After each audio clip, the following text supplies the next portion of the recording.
अजीब दास्तां है ये भाग 33। मुझे है प्रॉब्लम इन मर्दों से, जब देखो तब अपनी ही लगाते हैं, बीवी की तो कोई सुनता ही नहीं।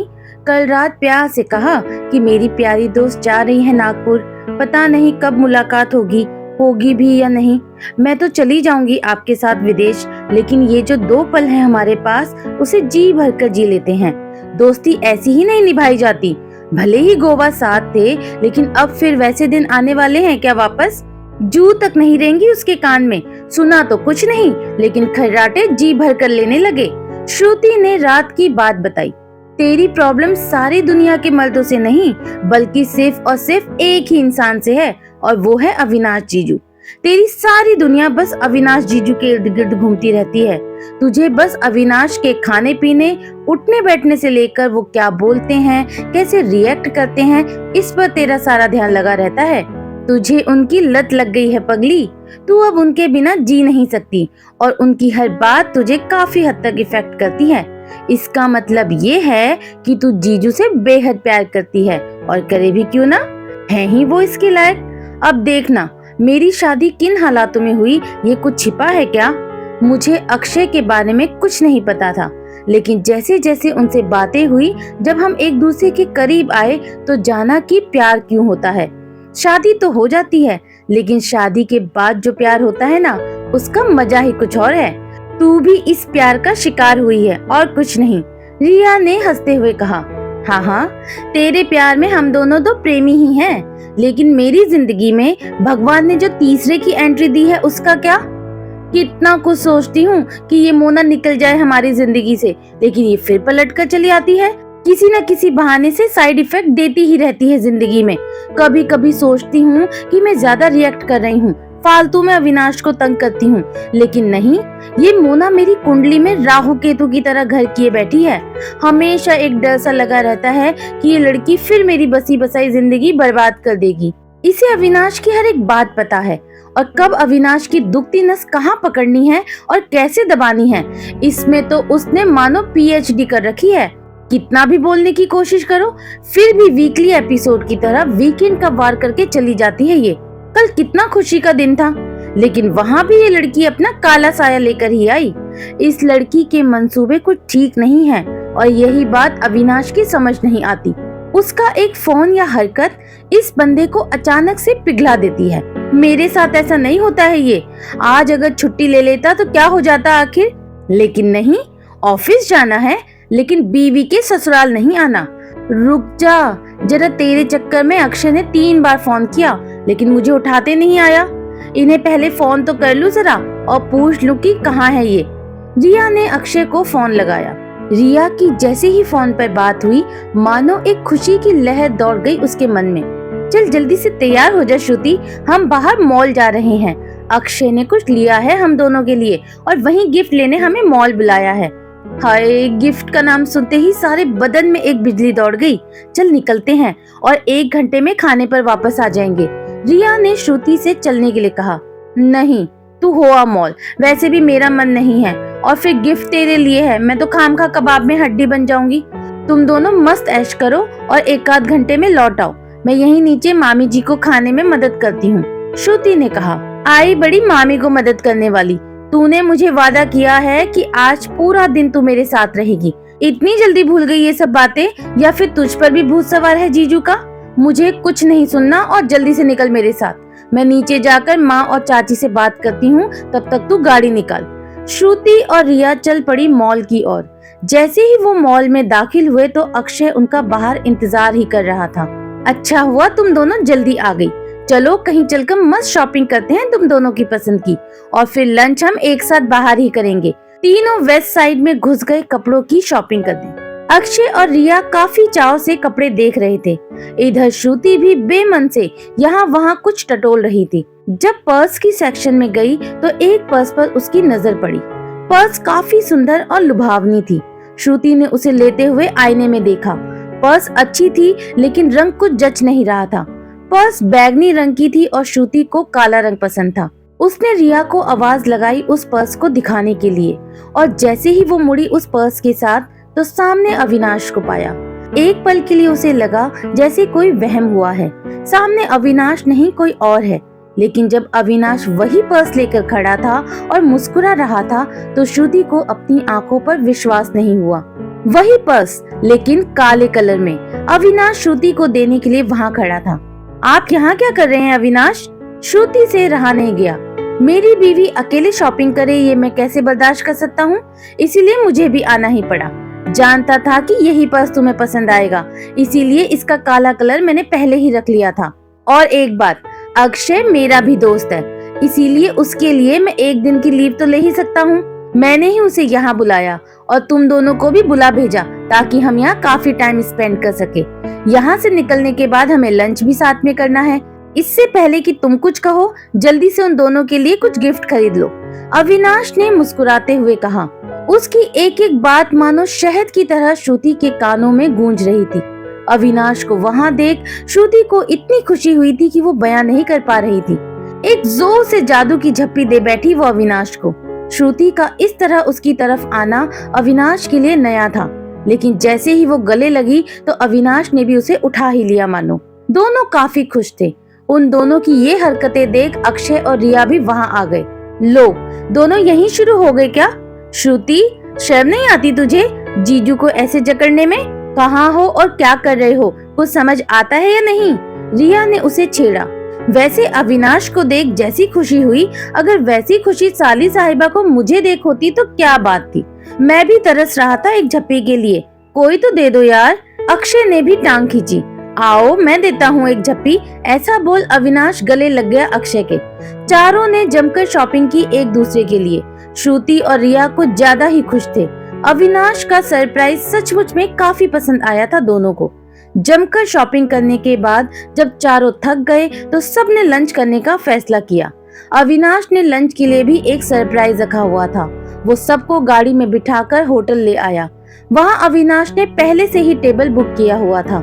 जैसे ही ऊपर बैंकेट हॉल से जाते हुए ये चारों एक कमरे में दाखिल हुए तो श्रुति और रिया आगे का नजारा देख हक्के बक्के रह गए। उनका सारा परिवार पहले से ही खाना खाने के लिए वहाँ मौजूद था। घर का एक एक सदस्य वहाँ बैठा हुआ था और मानो इन चारों का ही इंतजार कर रहा था। आप सब लोग यहाँ कैसे? श्रुति ने खुशी से पूछा। ये भी अविनाश का ही प्लान था कि लंच हम सब परिवार यानी चारों परिवार एक साथ करें। इससे अक्षय और रिया को एक तरह से सेंड ऑफ पार्टी मिल जाएगी और हम फिर से एक साथ खाना खा सकेंगे, अविनाश ने कहा। आपने इतना कुछ किया और मुझे भनक तक नहीं लगने दी अविनाश, ये गलत बात है, श्रुति ने गुस्से से कहा। मेरी बीवी अभी तक मुझे समझ ही कहाँ पाई है भाई। मुझे भी रिश्तों और दोस्तों की कद्र ही नहीं उनका एहसास भी है। मेरे लिए तुम सब लोग मेरी जिंदगी में पहली प्रायोरिटी हो, फिर बाकी सब। अब चले बीवी, सबके साथ ये हंसी का पल एक साथ मनाएंगे। अविनाश ने श्रुति को उसका हाथ मांगा। अक्षय ने भी रिया के लिए बैठने के लिए चेयर आगे की। सबने एक साथ तालियां बजाकर चारों का स्वागत किया। सब मिलकर लंच के लिए बैठ गए और साथ में काफी अच्छा वक्त भी बिताया। ये सारा आइडिया सिर्फ और सिर्फ अविनाश का था और सब उसके इस आइडिया से बेहद खुश थे। सबने जमकर ना ही तारीफ की अविनाश की, बल्कि ढेर सारे आशीर्वाद के साथ उसे काफी दुआएं भी दी।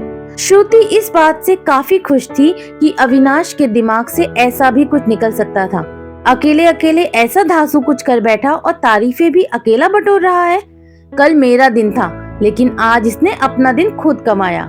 सबको एक साथ मिलाकर अच्छा वक्त तो बिताया ही, लेकिन इस समय को यादगार भी बना लिया।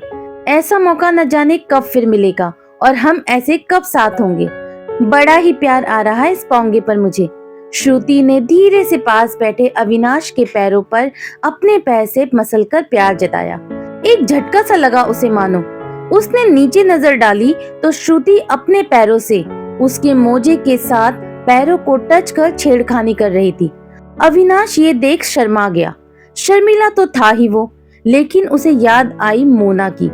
मोना हमेशा ऐसी ही शरारतें करते हुए उसे तंग तो करती थी, लेकिन उसकी ये हरकतें उसे बड़ी अच्छी लगती थी। मोना की याद आते ही उसे जोर का झटका लगा। किसी ने मेरी मन की बात सुन तो नहीं ली ना? इस श्रुति को तो हर किसी के दिमाग में घुसकर सुनने की आदत है।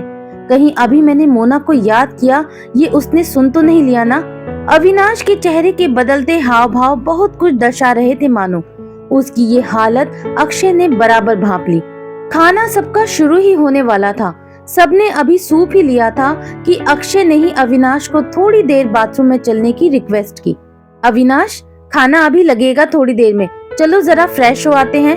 अविनाश के लिए मानो अक्षय भगवान का रूप लिए आया था। हाँ हाँ, मुझे भी फ्रेश होने जाना है। अविनाश झट उठ निकल पड़ा वहाँ से। श्रुति के बाजू में रिया भी सूप पी रही थी।